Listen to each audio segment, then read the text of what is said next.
Search करें अवामी news. मुल्क भर की ताज़ा तरीन खबरों से बाखबर रहने के लिए सब्सक्राइब करें हमारे चैनल को और बेल आइकन ज़रूर दबाएं।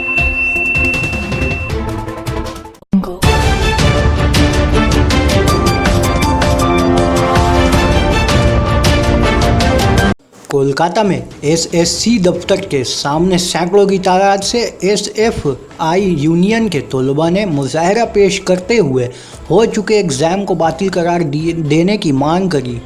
मुजाहिरीन का कहना है कि इसमें धांधली की गई है, ताहम पुलिस ने इस एहतजाजियों को एसएससी दफ्तर से कुछ दूर रोकने की कोशिश करी, जिसके दौरान मुजाहिरीन का इल्ज़ाम है कि मर्द पुलिस एहलकारों ने ख़ातून के साथ बदसलूकी करी है।